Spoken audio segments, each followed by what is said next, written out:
time someone asks, like, what can I get with this, they're like looking at me like, go. Here we go. Ladies and gentlemen, welcome to the fix, Mother Fluffers. Neil, pick up the fat lad in the house. The arms are firing up, which you can see we are once again joined by our special guest, the HALERAISER, Geoff Hale, in the Mother Fluffing house. Geoff, welcome back, son. Thank you, Nez. It's your second show, and I want to ask you straight, what do you think of the first one? Are you impressed? I thought it was fun, dude. I had a good time. Well, I didn't get to ream Ryan as much as I wanted to, but I had a good time. Tell you what, Geoff, we wanted to make this next show super special for you, mate. And for those of you tuned in to the last episode of The Fix, you'll know that we started it with a joke, and my old mate Raimonds said, yeah, I can beat that. So, over to you, Ray, because it's joke time, son. Okay, guys. So, first of all, I'm translating in my head, but this is a joke. Whenever someone, like, we're I don't know, waiting for something, and someone says, I have to go to the bathroom. So this is a joke. I have to go to the bathroom. So I will use Ryan and Neil as usual for the joke. Geoff, you can choose who is standing in front of who. Let's say Ryan's in front. Ryan is in front. Neil is in back. So, a little spoon. So Ryan and Neil are standing in the line to register for arm wrestling competition. Like, the line is big. If you go out, someone will take your place. You have to wait again. So Ryan looks at Neil and he's like, I have to take a piss. And Neil's like, take a piss in a guy's pocket who's in front of you. He's like, won't he feel that? Did you felt it?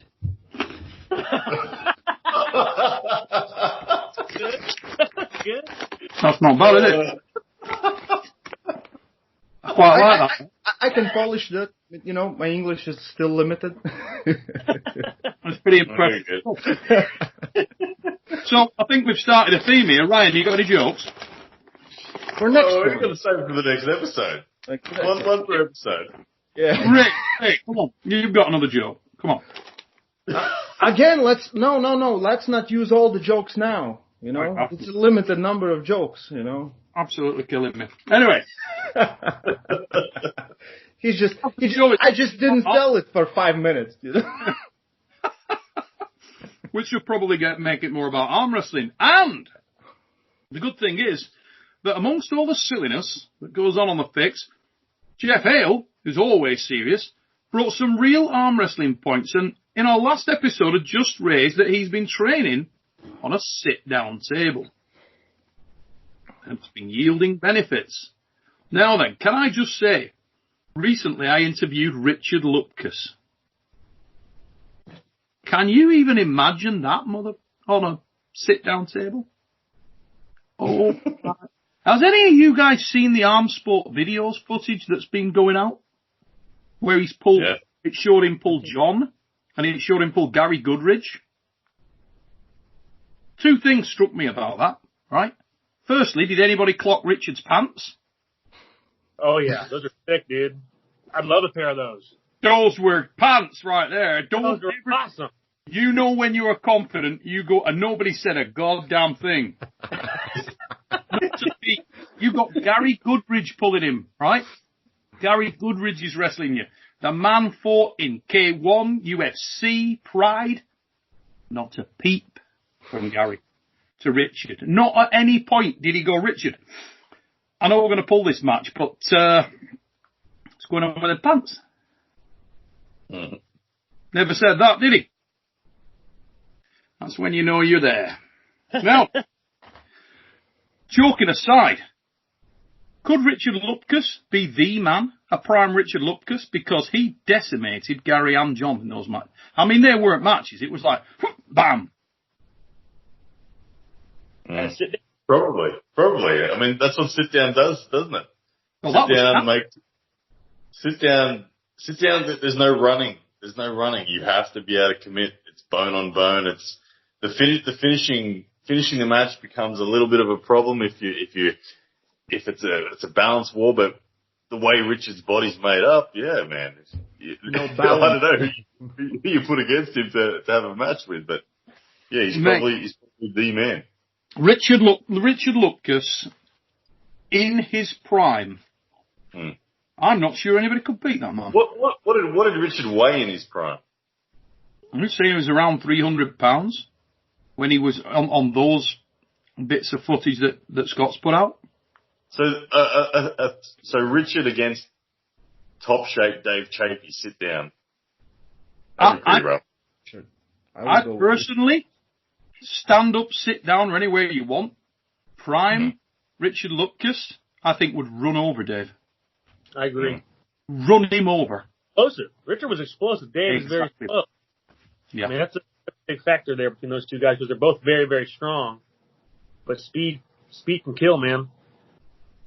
And he's literally, like Geoff said, you look at the explosivity that man had. I mean, God damn. He was ridiculous. I know there's Jeffy has been paying attention to the strong affinity we have with pets here on the Fix. Raimonds usually has the cats running about the place. Ryan usually has various... different cats? Different running about the place. Leave it. And the HALERAISER has is that a puppy? Is he a baby? Yeah, it's a pup. She's it's a Neapolitan Mastiff, so in layman's terms, it's like an Italian Mastiff. Super sweet, mate. Oh yeah, she's a good, stunning looking dog. Stunning looking dog. How long have you had the Neapolitan Mastiff, mate? We've only had her for about 4 months, so she's still pretty new. So before her, we had a Dog de Bordeaux, which is like a French Mastiff. So we're big on the Mastiffs in general. How big is he or she going to go? About 150. Jesus, yeah. Yes, Ray, think your cat could take that?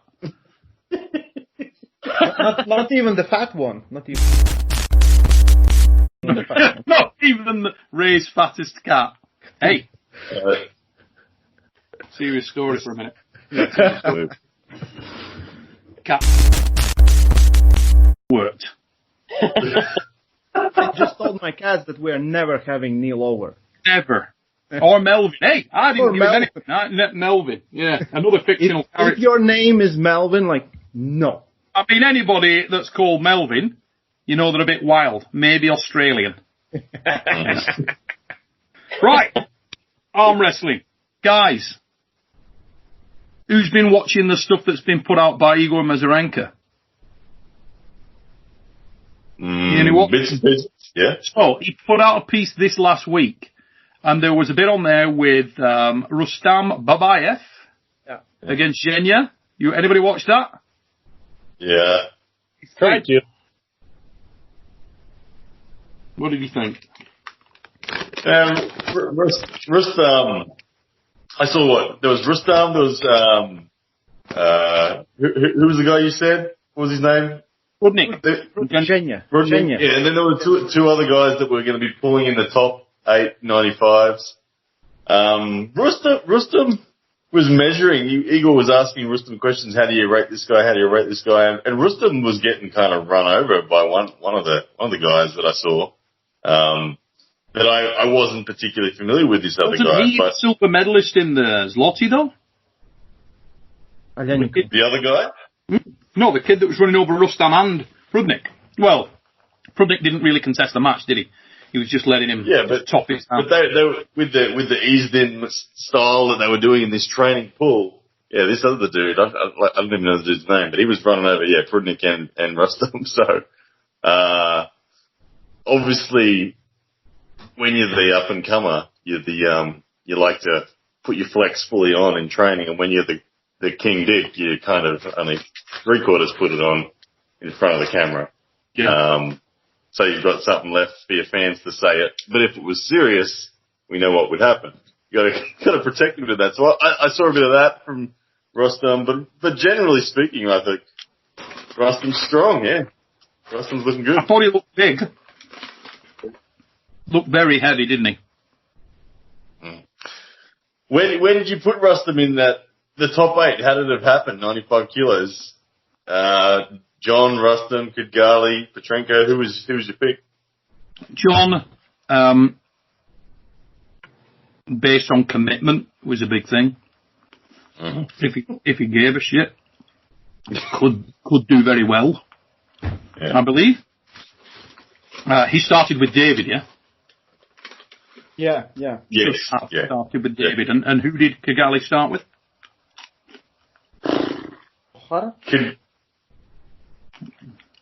Ongabayev. Who was his first match? I forgot his name. One of the Ukrainian guys that I don't know. Okay. Who was Petrenko's first match? Raimonds. Ooh, Raimonds. Ooh, right. So the first round didn't so much matter. I thought all the champions were going to win the first round. I don't know about that. If John came in like undermotivated, David's no bum. Oh yeah. Mm-hmm. John wasn't undermotivated. He was preparing. He might be unmotivated right now, given COVID and the uneven timeline. But John, when it was on, John was. I visited John February this year, and he was in shape. I was like stunned. The man jumped in the pool, saw him with his shirt off, and I was like, "Damn, okay, that's a different John to the John that I saw 6 months earlier." So he was taking it serious. In my mind, I have the favourite as Ongabayev,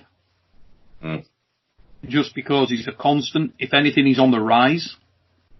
You know, he's had some motivational factors like a Kin Mitsubishi Shogun or whatever the hell they gave him for what they gave him. It was like what was that? It was some big like Land Cruiser type thing, wasn't it? Just there you go, mate. Full of match, have that. I mean, if that doesn't, how old is Ongabayev? Mid-20s? Somebody started giving me prizes of that magnitude in my mid-20s, I would be extremely motivated. I'd think, okay, I'm going to train very hard. And I think he's on the rise. I think he's going to get significantly better and is getting significantly better. I think he very much is a little bit like one of those dudes that's... Yeah, but he's got a bit of a silver bullet style about him at the moment. He's all top roll and most of the defence. And I think if he puts a couple of layers on that, he could go a lot further, a lot quicker. Whereas Rustam... I got a question for you. Okay. The sport has a hell of a lot of longevity in it. It seems for some athletes we see people pull for 30 years at the elite level, 35 years at the elite level, sometimes, and then we see a lot of them that don't as well. And it tends to be more North Americans pull later into their years than you see of the Russian stars and the Ukrainians. I don't know, you just don't see any 50-year-old guys out of that part of the world. Why not? Why don't we see that? I think there's various factors, Ryan. I think one of the factors will be culturally in Russia, you're either in or you're out. Mm-hmm. But you know, it's not a hobby. So and Ray, you can probably answer this best. The people in your region burn themselves out because they train so hard so young? Or like, why do they stop? Like Engin Terzi's still going, but there's why don't we see more 50-year-old guys still banging at the top? Like, I can speak only about Latvia, you know, and our old generation is still rolling. Normans just last week, this week turned 40, so Normans, Jannis will turn 40 next year. Did you just say old and then say he turns 40? I said older generation. Yeah. Okay. Yeah. So I don't know. It's like it might be on different things. It might be like TRT. You know, it's not that big here. It's not that big here in Europe. It's very big in USA. We know that. And so, like the guys get old, they get old. You know. And if you have been this ultimate specimen like Engin Terzi, you can still do it. You know, there's a lot of guys that can still do it. It doesn't matter what the age, you know. But I think the competition, especially like we talk about Russia, so it's so high there. I have seen so many times when Europeans, like, they have European champion, he goes to local meet, gets blasted like 7th, you know. It's normal. So, like Neil said, you either in or out. Look at John, right? I mean, John's that freak, isn't he? He's the one-off that, you know, God shall giveth the ability. He can just do it. And there's other guys like that, Ron Batt and others. There's the chosen ones. But it's also fair to say that within the, I want to pick my words carefully here, because, not because I don't want to offend anybody, because I know they're all stout guys and they'll get what I'm saying. But if you look across North America, or England, or probably Australia and some of the other countries, I think arm wrestling's for the vast majority of people, it's a sport, stroke borderline hobby, stroke pastime. It's not priority numero uno for everyone. You know, they've got a job, family, other things that they do, and they also arm wrestle, and at differing levels of commitment. Now, if you're one of those guys, and you're not putting in every waking hour that God sends to train, to diet, to do everything to pursue the furtherance of that sport, then your career can go longer and harder. You're training in a certain way, but you're not redlining every day. Your career can go longer, it can go up and down, and you're not going to lose too much sleep about it. A lot of the Russians that we see, this is the pivotal point here. The Russians that are internationally recognized, okay? Because don't ever think that there's not a massive talent pool in Russia and depth of arm wrestlers that you never hear of, never see. But if you went out there, they'll seal your faith. Believe me, you know. The Russians that we see internationally are unbelievably committed. We're talking, they brush their teeth, they're thinking about arm wrestling. They go to bed at night, they're thinking about arm wrestling. In the middle of the day, they're thinking about arm wrestling. And everything in their life is 100% focused on being an athlete, being an arm wrestler, and doing nothing else. When they are no longer competitive, no longer winning, they don't want it anymore. They get out of there. Because I can't help but feel like if that pedigree of Russian, let's say he gets that feeling you just described when he's 30 or something, after he's been doing it since he was 15, he's been at the top. I feel like if he went into the coasting mode and just coasted all the way up to age 45, 50, he develops the tendons. Like we see tendon stiffness in guys that are that age, and that seems to be almost a new weapon for them. They evolve, and as their body tightens up in old age, it's like it adds a new element. Like you ask Devin Larratt. Devin Larratt reckons he'll be a better arm wrestler at 55 than he is now because he's going to stiffen, in his own words. So I don't know. Like I'm just always surprised that I haven't seen more old guys at the top out of Europe. Yeah, I don't know. I think I still think East and West have a very different approach to arm wrestling. How old are you, Geoff? I just turned 36 in June. 36 in June. Yeah. 1 year older than me. All right. What are you, Ray? How old are you? 30. Okay, that's all right. That's good. You're a good looking 30, Ray. I'll give you that. I know. Forever junior. Yeah. Maybe Geoff has something he wants us to talk about.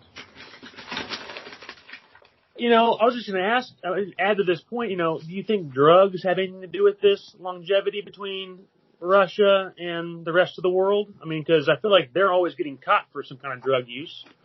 I know a lot of the big guys have kind of, you know, we know they're on drugs. Does that play any part in this story? I will say that it plays a big part in that story, especially when we talk about like the eras where there was no doping testing. Then if you see some of those guys now, you're like, what has happened here? You know, But the big part also is the TRT, which some people don't recognize as drugs, but now again, WADA put it on banned list or something. It's very difficult to play fair with TRT, and I think that helps, to if you're good, like we always have this thing where when you're a new arm wrestler, you're like, okay, I like this sport, and someone comes out for nothing, you're arm wrestling for 2 years, and he just smashes you. He's better. We know there are people who are just better. Like, doesn't matter what you do, better. So if they can keep themselves healthier, younger, for longer, better. I also think it's, it'd be wrong to assume that there isn't a high percentage of top arm wrestlers from Western Europe and the US that also take steroids. Of course. Yeah. Yeah. So, very difficult one. I don't know if I agree with that, Neil. I mean, I feel like the first thing an arm wrestler does when they lose is say that guy was on steroids, that's why he beat me. And I think that's bullshit. I think the biggest problem with steroids is that we don't own up to our losses. And so we blame steroids and drugs as the reason why we fucking lost. And I think it's bullshit. I don't really think every elite guy in the U.S. or in the world, for that matter, is on steroids. Not every, but a high percentage, I think, are, mate. Some are. Well, I think a lot are. Steroid guys for 15 years. How many percent? Right now, I've never taken that shit in my life. So, I mean, if you have to have steroids to be at the top of your game, I feel sorry for you, bro. Yeah, I do. But how many do you think are clean? I mean, Sam Harris is the top guy in WL right now. I think he's clean.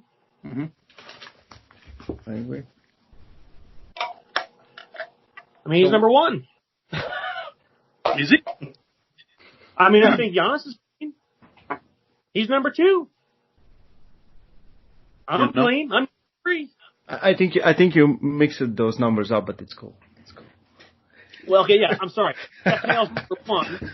Jannis number two still. Sam Harris number three. It's funny, on that last episode when we got talking about whether Ryan could do anything with Geoff, and vice versa, we could have been talking about whether Jordan Davis could, in a sort of similar realm, because they may meet, but now Jordan's bigger than Ryan, so that knackered that. I like to see Jordan gain weight. I'm disappointed to see Ryan gain weight too. I like Ryan at the 80 kilo class. My wife's disappointed to see me. Jordan, I'm Jordan's biggest fan, without a doubt. I see a lot of potential in the dude. He went from 84 kilos to 90 in like 3 weeks because he's just finally stopped suppressing the calories so significantly. He just started eating and bang, there he was. He still walks around looking shredded as hell. His percentage body fat hasn't changed. He just doesn't look like death on a stick anymore. He now looks healthy, and he's 92 kilos. And Motherfluffer's 9 feet tall. Yeah. How tall is he? Seriously, what is he, like 6'4", 6'5"? What is he? 6'4". Yeah. 6'4", getting under 80 kilos is a stretch. It really is. Look at Nicholas Nanastad, Tom Holland, another two. They look extraordinarily lean. Yeah. No, it's there's a style of arm wrestler that tall arm wrestlers I love the style of arm wrestling that it is to be a tall arm wrestler. When I was in the 80 kilo class, I felt like a tall arm wrestler. In the 90 kilo class, I feel like an average height arm wrestler. I'm just short of 6'2". So I studied tall arm wrestling. That's where I started. So I'm a big fan of it. I suck at short arm wrestling. Every time I come up against someone taller than me, i.e. someone like Jordan, it pisses me off. So need to take some photos of Geoff and Bray. This stumpy two over here. Yeah, hey, joking aside, you make a good point though, because you've got to pull against a lot of long-levered pullers, haven't you, Geoff? Yeah, pretty much. I mean, you've encountered and beaten Tom Holland, for example. That is not an easy ask. No, Jeff, question for you, Jeff. If you've never gripped an arm wrestler before, but you know they're elite, they're the same standard as yourself, what's the sweet spot? Do you want them just a little bit taller? Do you want them a lot taller? Do you want them shorter than you? What's the style of arm wrestler you love to face? And then what's the one you hate as well? Definitely a side pressure guy. You know, if you're going to go sideways, then you're giving me a chance to compete at my highest level. It's the guys that are fully committed to going back and staying back that I've always struggled with. But, you know, it's never been a strength issue, I don't think. It's just been a technical issue. You know, me learning how to deal with that and focusing on it. But, you know, against another elite guy, as long as you're going sideways, I'm very confident. What about in a hook, Jeff? Because everybody out there, you know, has you. I'm not going to say pigeonholed as, but they do believe that you're. I mean, I've heard people. I've heard on shows. Oh, Jeff's monotechnical, that's shit. You should go back and look his performance in WAF last year when this didn't work. He squished up and we're like. I mean, Jeff is multi-dimensional at a very high level. Fact. There's just no doubt about that. But do you believe, right, in a hook, there is anybody, let's say, in the World Arm Wrestling League roster that can beat you in a straight-up hook? Like the lightweight roster? Yeah. No. Oh, yeah. Bam, bam, yeah. No, I don't think so. You and Tony? Tony's not as strong as I am. Tony's got a great hand, and he looks huge, and he's strong, but his weapon is his hand. It's not his arm. Yeah. I've always been the opposite. My main weapon's always been my arm, not my hand. Case in point, he wanted to top roll you in the Arm War Super Series when you met. Yeah. You know. And Tony has an underrated hand and wrist. His hand and wrist is really, really strong. Oh, it's dude. Yeah, his hand really is strong. What about guys like Brandon Dye? Is he strong in a hook? I've never pulled Brandon, but I think he's got a very unorthodox style of hook too, in my opinion. It's very much like a Chris Gabi style of hook, where he's catching you on the bicep and using that tendon and then just dragging you back across. Would you say you're the strongest inside puller in North America at the class? I think so. What about you, Ray? Who have you got? This is going for Jeff and Tesh. This is what we're going for. We're talking so much about the hook. Look, I love Jeff, right? But let's not be silly. But you love Tesh more. Yeah. We know that. With Danny Tesh, it's not really a love so much as a religion, and I think Neil, I trained with Phil Rasmussen, who's the 80 kilo national. Yeah, actually, this warrants this. Yeah, get the glasses on. And I mean it. If we're talking Tesh, this is serious. Yeah. And I really mean that. Danny Tesh has only been seen by one man in the last year. It's like Danny's in witness protection and Phil is the advocate. Phil Rasmussen, current 80 kilo national champion, trained with Danny Tesh 2 weeks ago. The word on the street is. And the reports are Danny's 86 kilos and feels like he's 150 kilos. Phil couldn't move him anywhere. Was the word on the street. Oh my word! Danny hasn't disappeared. This COVID may have just been the blessing Danny needed. Maybe Danny did this. Maybe Danny's in his spiritual to give himself a chance to impress. Like, I want to break, put the world on hold for a bit. Oh my! I'll tell you what, mate. That has made my day. In the famous words of me wife, will we see a second coming?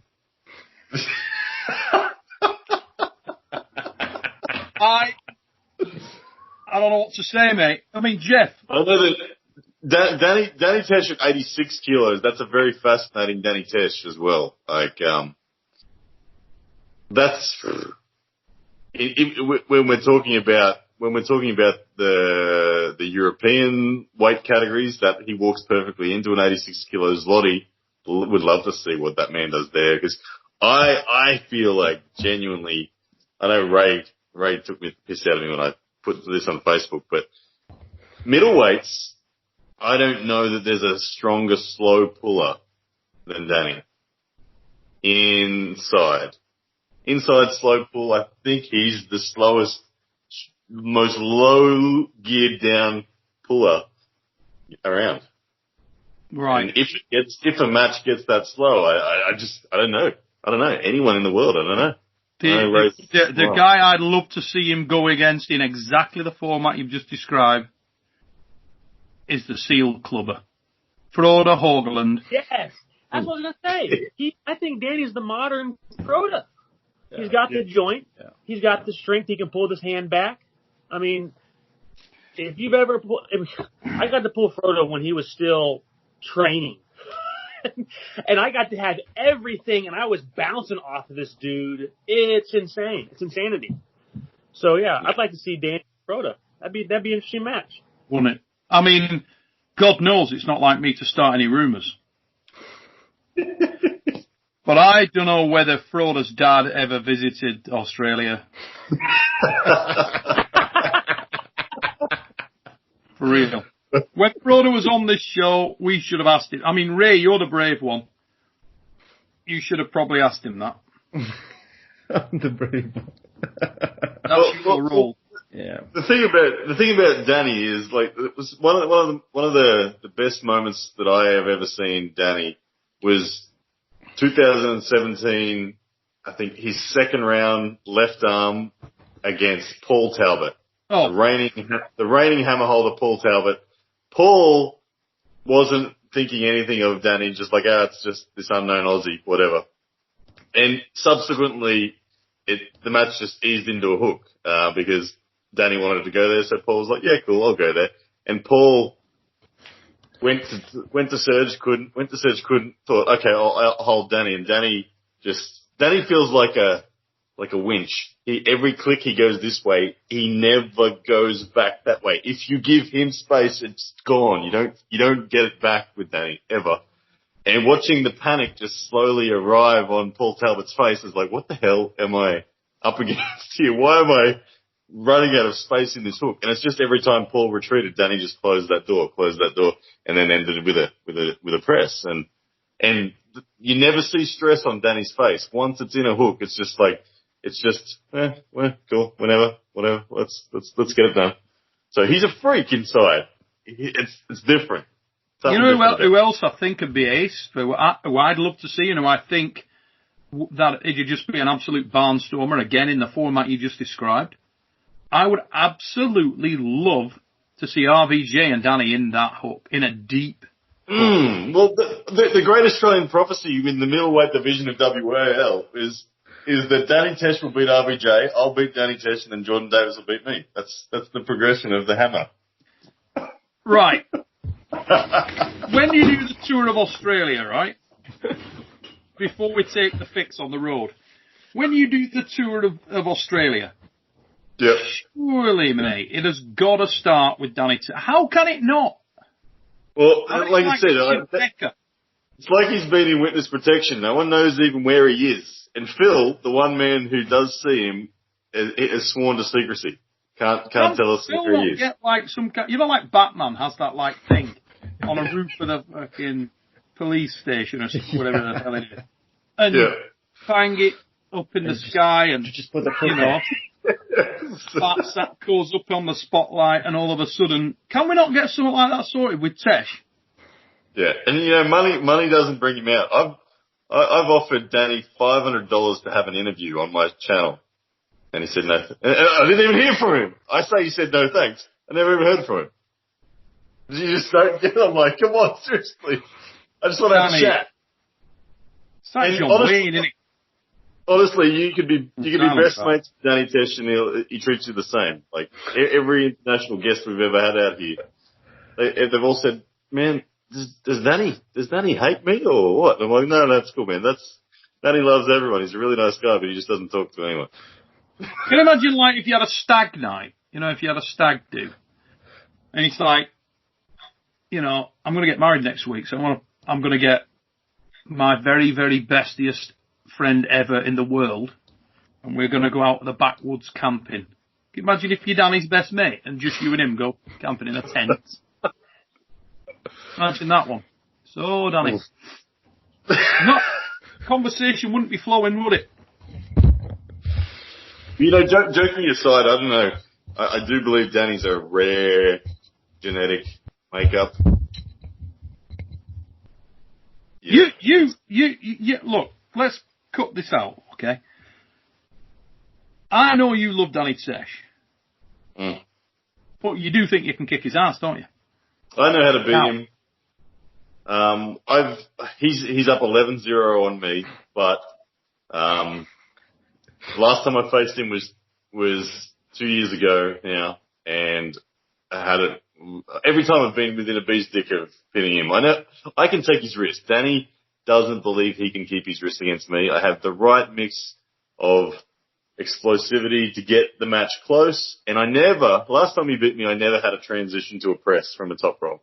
It was John Brzenk 2 years ago who said to me, dude, you did everything you needed to do to beat Danny that day. He was referring to a match I had at the Arnold's Classic with him. He said you just need to be able to commit to a press but you need to stay outside his wrists, and you need to just man up and transition and develop that. And what I did to Alan Guerra was exactly that tactic that I'll do to Danny. So that's how I would beat him. But for other people, if you don't take Danny's wrist, you're basically fucked. That doesn't bode well for his match with right, Geoff. RVJ or Danny Tesh, who wins? RVJ. Easy or hard? I think very convincingly. Well, he can transition, can he? I mean, let's be honest. Can he? He can take your hand and wrist and just jump on you. Is RVJ fast enough to take it? Because what I see in RVJ is nervousness round one. RVJ misses jumps. RVJ isn't a hitter. RVJ is a squeezer. In round one, yeah. But also, here's the problem. Does RVJ have the recognition to know that if round one happens and it's in a hook, would RVJ let that go, or would he sit there and try to beat Danny? Because if he did and lost that first round, there is no fast way of beating Danny. There's no fast way of losing to Danny for someone of Rob's power. I feel like grind hard. Danny's slow. So what are you talking about? The first match, it should be easy for Rob to top roll him. Danny's not making an aggressive move into the hook. He's not aggressively. Danny drops. Danny drops and supinates. Okay, well then all RVJ has to do is be patient. Straight back, stay dumped, keep the pressure in the fingertips, and roll it. I mean, fucking easy. We saw Justin Bishop try to do that against Danny. And Justin got one round, the opening round on Danny when they had their super match. And then Danny, having felt Justin's angle, turned Justin in very easily 3 times in a row and then kind of giggled once he had him in a hook. You think Danny would beat Paul Lynn? I think Paul Lynn has the right style. I think, yes, I do think Danny would beat Paul Lynn based on what I saw Paul Talbot do to Paul Lynn. Paul Talbot lost his wrist to Paul Lynn and still took at least one round and almost had enough with his wrist back. Danny wrist back is a freaking tank. So I would say Danny with his wrist back is way better than Paul Talbot with his wrist back. So given that Paul Lynn struggled to finish that match, I think he'd have a real problem even if he took Danny's wrist. But have you got that one, Geoff? Paul Lynn, Danny Tesh. I don't know. For me, Paul's a strong guy, but he's still new to the sport. I don't really know. I just don't know that much about him, to be honest with you. Mm-hmm. I mean, I've obviously watched him pull at WAL, but I feel like he's had a very, very fast climb through the ranks, so I just don't know him very well as a puller. Who can't Ray beat in World Armwrestling League? Who can't Ray beat? When Raimonds comes in, right, who's to say, and this is to you, Ryan. Yep. Did you say who can or who can't? Ray who can't he beat? When because he's already told us he can smack the out of Froda, right? So that puts him sort of mentally, he's straight in the top. He's in the upper echelon. So let's say Ray comes in, right? Yep. And you know how explosive he is when you've been practicing all day and he hasn't had a match at all. Right? And you're really tired and you didn't sleep last night and you only got in from Australia that day. And he has been hanging with the fucking cats, well fed, lot of sleep, looks good, his hand's nice, and he's also just recently manicured. And you're at the table and he comes up and just, boom, nails you, right? But he's got that press. So, and he's fast. And it's rumoured that he knows what a top roll is. So, he comes onto the table, Danny Tesh is stood there, and he's slow. You know, godly and omnipotent, but slow. And Ray, crack, just smashes into him, dives on him with that shoulder at alarming speed. Who wins that match? No one does that to Danny. It's never happened. Anyone who's ever tried to press on Danny has immediately, their connective tissue has said, warning, your shit is about to break. So no, Ray would back off his press on the feeling of Danny's this. He would back the fuck off. Yeah, I think the plan would be the top roll at start. And then Exactly. Trust me, the reputation of Danny's inner elbow is so good that you grip a man, you can. I'm just saying what I feel works better now. I don't have it locked down, you know, like good, but it feels stronger than this. So, and if it's needed, I can do this and all that what is needed. So right, Ray goes home, makes a couple of videos on the Rolls Royce of arm wrestling, right? Has a couple of open air events, he feels good, he comes back to the Rolls Royce headquarters and he calls up his mate Vlad. He's like, Vlad, because he knows him. Some Aussie guy called Danny Tesh. You think you can take him? What do you think? Much Vlad more the Destroyer. Vlad has the speed. the hand, the press. Yeah, he wouldn't beat Danny inside, but he would obviously. No. If he takes Danny's wrist, he would drag him away and then press him at the end. The only thing that I say would be difficult for Vlad, which would be difficult, and when Danny backs his own post in the setup, this is if Danny watches this, which he won't, so it's okay. I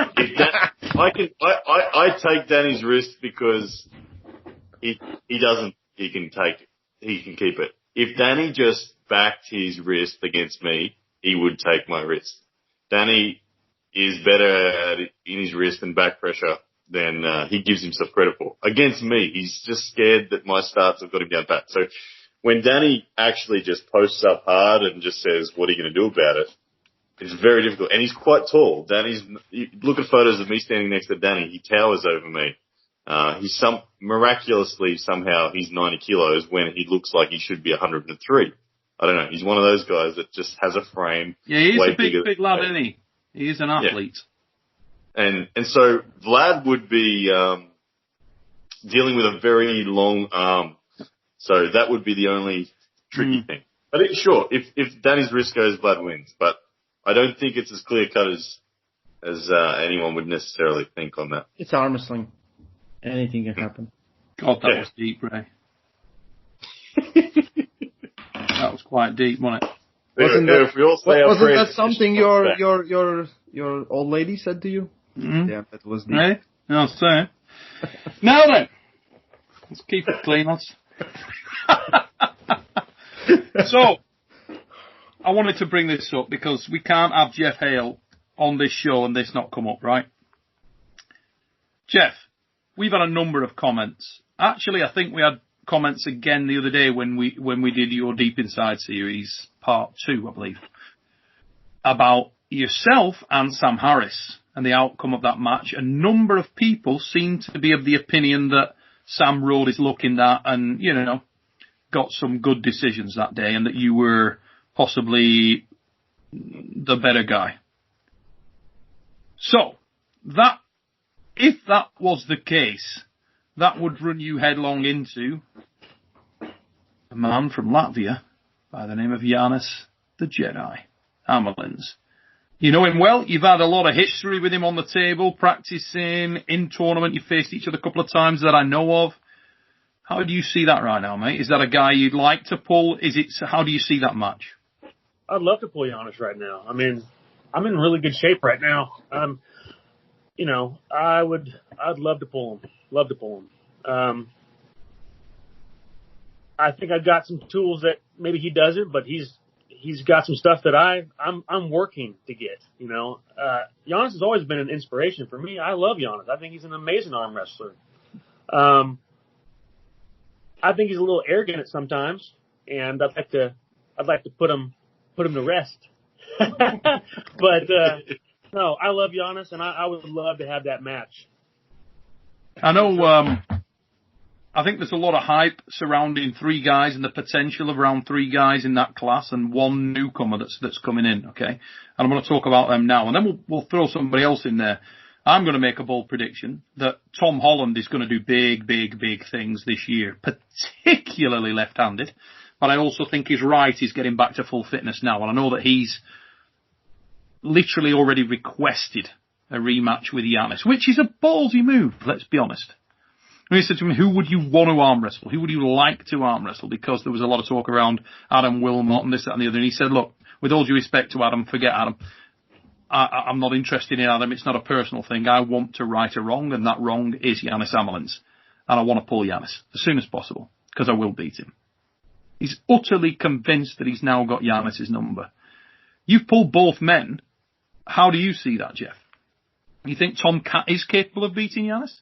Oh, man, I think Tom is very capable. I mean, he's got a very, very interesting structure for arm wrestling, especially in the lightweight, with this long arm. I mean, and he's super tall. He can hook. I think his foundation is hooking, but he's got a lethal top roll, a very strong hand. Man, but I don't know if he can beat Jannis. I don't know. I mean, I know he can. I know it is possible, but I still think if I'm a betting man and I'm betting on that match, I'm betting on Jannis. I don't know. We got a bet. I'll take that bet. I'm going to take that bet. I'm betting next time out Tom Holland gets that match. As Jan Samuel's manager, I want to say everyone can get in line first. And at the point when we get that hammer, you know, Jannis. I think Jannis was first in line. Like the year when he didn't pull, he was first in line. You know, he won it. 2014, 15, 16 didn't, 17 then didn't pull and then back. Yeah. You know, it's fine. He will, like Jannis will have, I think, amazing match with Geoff. We already seen like Tom Holland. He needs to climb back. Like these rematches, like everyone can talk. Like I feel good, and yes, you might feel good, but I think everyone should earn their place. I agree. I have nothing against Tom. If he climbs back, he can have a killer match with Geoff. But again, we already saw that. Give him the Angry Bird or something, you know. Well, just to be clear, for me, from my perspective, Ray, and I think probably, if you know, anybody correct me if they feel differently. I think that match is a given. Sure, it's got to be Sam and Jannis next up. I mean, it's got. Yeah. It was already supposed to happen. It was slated anyway. So for me, everything I'm saying now is in the future, because I do believe that match is coming. I know it was coming. So I'm sort of reading that as a given. I got to disagree, my friend. I mean, I do think the match needs to happen, but not before me, because that last match was unfinished business. It did not end clear cut. And for me, I'm still in the game. It should have been an immediate rematch for me, I think. Ending the way it did, bullshit. It's the same thing that Michael could say give that man a about with Jerry's match. Jerry could say, yeah. No, I remember that match, Geoff. I do agree. I thought it was kind of wrong the way it played out. And and it looked like you had it won twice over and still managed to have it taken from you. That's how I kind of saw it. So I do agree. Yeah, it is. And then when I think about Jannis, though, it's hard to say Jannis doesn't get an immediate hammer shot. Like, yeah, just whoever does it, one of you kick Sam off, and then you guys can bang it out. Where I see that is how I believe it would go. Well, we know it was going that way. It would have been Jannis Sam. The winner faces Geoff. Where is Tony in this picture? Where's Tony? He's just had surgery. He's had surgery. Oh, okay. I didn't know that. Yeah, Okay. Tony's out until told otherwise. Like Doug Ehrlich, he wrecked himself. Yeah. Is he coming back to the lightweights, though? Is he going to stay with the lightweights, or is he going to go up? Yeah. I don't know. I don't know. Like, man, What why would you want to kill yourself for that? You know. I've heard many rumors. I don't know if it's just COVID, people talking shit, but you see Todd Hutchins not looking that heavy. You see the idea of him and RVJ if there was a 220-pound class or a 225-pound class. Like, is WAL open to bringing back a 225 and making it a 4-division series? Or Would that happen? Yeah. I've even heard them adjusting the middleweight down a little bit, adjusting the lightweight down a bit. There's a lot of things that could happen. Conjecture. Is anything set in stone now? No. I mean, at the moment, I think we've got to deal with things as they are. But I think there's a number of guys out there that are, and I was going to say this earlier on, going back to what I was saying, guys that I know are on the fringe of coming into World Armwrestling League. And one guy that, for me, immediately should strike fear into the hearts of everybody in that lightweight division. There's got to be Mindaugas Terasatis. I mean, he's a very dangerous puller for everyone and anyone. A bad man, you know. Yeah, for sure, without a doubt. North America, you've got the likes of Greg Gray. How good is Greg Gray? How good is Greg Gray? Really? Neil, you're just a I just like Jeff. Mate, I am such a fanboy of Greg Yeah. Gray. Listen, Greg Gray's ace. Anybody you like, Greg Gray, number one, he's a bit nuts, and I love that. Number two, Greg Gray is multifaceted. Greg Gray, show up at your house, you set up an arm wrestling table, you have a beer, you have a barbecue, you arm wrestle, and he's really strong. After that, you stand them up, you're in the backfield, and he scares the crows away. He's got a lot of things going for him. I think you're in love with Greg. I want to hear a bad word against Greg Gray. It's a bad motherfucker. the character, not the arm wrestler. That's what I think. I think he does bring some entertainment value. He's definitely got the character. He's iron. I do not believe he is the elite arm wrestler that he has talked himself up to be. I think he's another Doug Ehrlich, a delusional guy that thinks he's the best and has convinced the people around him that he's the best. And I don't see the best. I'd like to see that match. I've beaten him before. Gray versus Doug Ehrlich. Oh, I'd love to see that match. Yeah. That would be good, wouldn't it? Is that not a good match? It'd be Who do you good. want to see that? Who do I have on that? Yeah. Doug. Ehrlich. Do you? Yeah, Doug is so strong, dude. Doug is strong. Now, is he a technically great arm wrestler? I don't think so, but he is strong. Now, when I pulled him, he was 90 kilos strong. Okay? A big fucking difference between a 75 kilo guy and a 90 kilo guy. Yeah, there is, without a doubt. You only have to ask Ryan. He's still got raw horsepower. He's a very strong guy. I mean, that's where I give Doug the credit, is that he's a powerful man. Okay, let's talk about other guys. Let's talk about Corey Miller. Yeah, I think Corey's a great arm wrestler. Can he do anything? I think he can. I think the biggest mountain for him to climb is the WAL setup in the table. Can he beat Luke Kent? No. And I think that's because of styles. I think Luke's got more wins on Corey than Corey has on him. And I think Luke's style is kind of Corey's kryptonite. That's what I think. Mm. Now, if Corey makes some adjustments, if he's a different arm wrestler than he was, 5 or 6 years ago, then maybe that's a different story. But I would love to see that match again. I like watching Corey and Luke pull. How good is Ezzy Worden? No idea.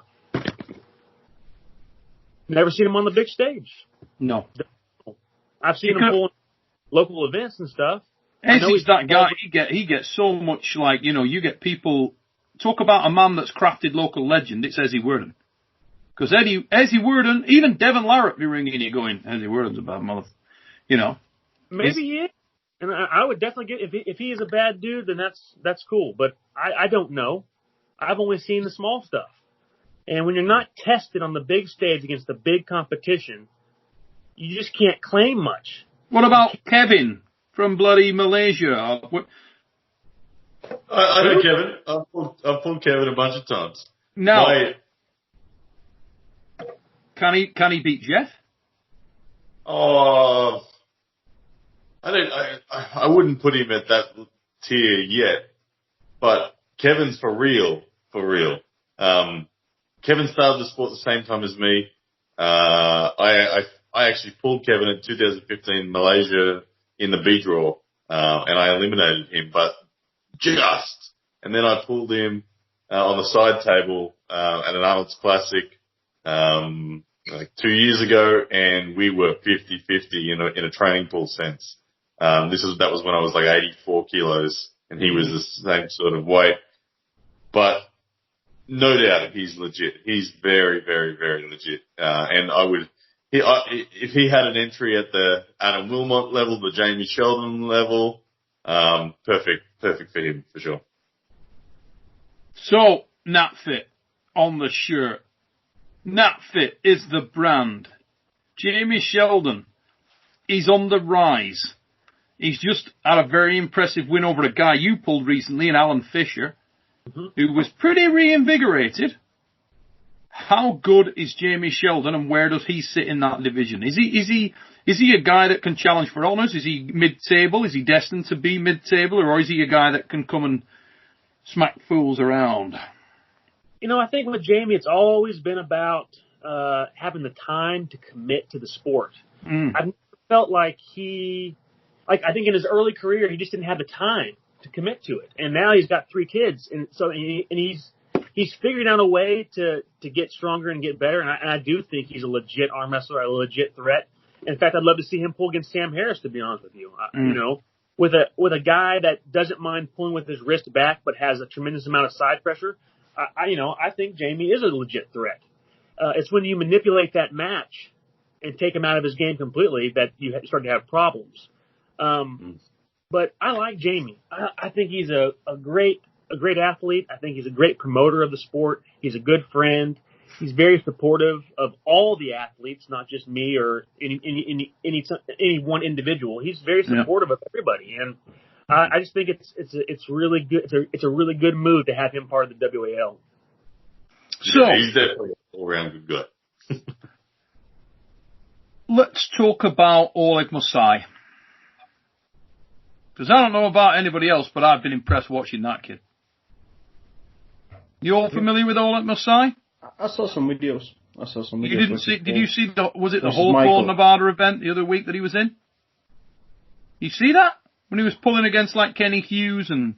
Oh no, I saw him versus Michael sparring. Now there you go. Everybody got distracted by Debo and Ron Bath little altercation thing.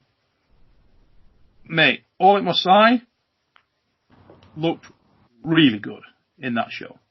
Another guy that was in there pulling hard, and I have had a lot of PMs about, is Roman Gromov. In the comments the other day on Jeff's piece, it was saying, Roman Gromov's got a much better right arm than Geoff Hale. Personally, not sure I agree with that comment. In fact, I am sure I don't agree with that comment. But, yeah, but for me, Oleg Mosai looked rock solid. Really, really solid in that show. So that's a guy that I think could do well. But I want to chuck a couple of sort of general questions for the house here before we wrap this one up. And we've been on quite a long while. But So we start to roll out the map for newcomers to the World Arm Wrestling League division, right? Who do you pick to welcome these guys in? Who's the first match for Greg Gray?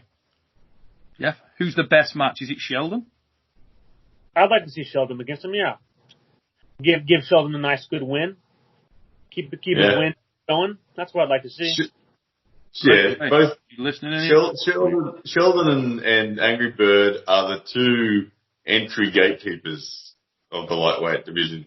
They're not the guys next in line for a hammer. They're not the guys that have kind of run out of steam a bit. They're the solid mid guys that, yeah, if you're new, that's who you get.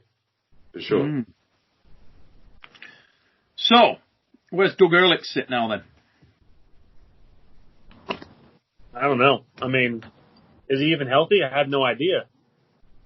Yeah, he's not been active, you see, and that's the thing. Does he go to middleweight? A lot of class changes there. Obviously, Jordan Davis ain't being in lightweights anymore.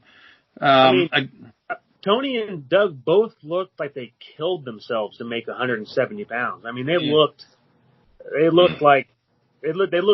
sickly, kind of. I mean, Tony didn't make it the last outing, did he? He missed the class. Tony didn't make it the last outing, and Doug got hurt the last. I mean, that's a lot of weight to cut if you're coming down from 200 pounds. I mean, whew. Why? The question is why. You know? Yeah. Just. I'm going to say that with Tony, I do believe his frame is a lightweight frame. He's got an enormous amount of muscle packed onto that frame, but that's a lightweight in my opinion. You know. If Devon Larratt's optimum is the 225 class, then somebody's going to have to work very hard to tell me. I mean, look at Rustam Babayev now, right? He's competing in the 95 class. Nobody's telling you that he isn't strong enough. He's strong enough. But when he goes against the big men in that class, in the 95 kilo class, they're just too big structurally. Their hands are too big, their levers are too long, and he's chasing the match all the time. When he's pulling the big men, he's having to chase the match because he doesn't have the natural leverage, the natural structural size to close these guys down. And that's the problem. It's not that Rustam isn't strong enough. He's really strong. But he's always flat-wristed, trying to set that power, trying to get it down. And to be fair, I think there's a degree of risk to your career because it becomes more of a material battle there. You're pulling in ugly positions more, you're pulling out of position more, and for somebody who's explosive, I think it's more dangerous, if I'm honest. So, for me, somebody like Tony Katowski maybe sacrifice a little bit of power to make weight easier. Yeah, I think so. I think he still has success in the lightweight division. He doesn't need to cut down from 185 or 200 or whatever the hell he's doing. I mean, he'll walk around at 165. Tony could do that if he wanted to. He doesn't need to have this extra 15 to 20 pounds of muscle. He doesn't need it. No. He's a good wrestler. Well, the irony is, a moment ago, you said he's not the strongest anyway. His hand and wrist are his primary weapon. Well, if that's the case, he's not going to lose any hand and wrist, is he? Not much. Ladies and gentlemen, we're an hour in to this episode of The Fix, and that just about wraps it up. But I want to say a massive thank you to our special guest. I know he's everybody's favourite, Geoff the HALERAISER Hale. Mate, absolute pleasure to have you on the show, mate. Thanks for giving up your time and for joining us here on The Fix. I want to say a big thank you to Ryan Blue Bowen, our resident guest here on The Fix. He's 1/3 of it. And Ryan, just remind everybody, mate, where can they see you and what have you been up to? What are you going to be up to? Just type in Ryan Blue Bowen anywhere, you'll find it, whether it puts you in TikTok or YouTube or Instagram, anywhere. I'm on everything, mate. Everything. And we cannot forget about Rolls-Royce of arm wrestling. Yes, get yourself over to the Rolls-Royce. That's Voice of Arm Wrestling, ladies and gentlemen. The very sexy Raimonds Liepins, who's been out there showing off that top roll that we all know him for. Ladies and gents, for those of you out there, if this is your first time to the Supernatural Strength channel, thanks for tuning in, thanks for watching, let everybody know about it, like, share, subscribe, get as much sex as you can, eat Chinese food, and take it easy, Pete.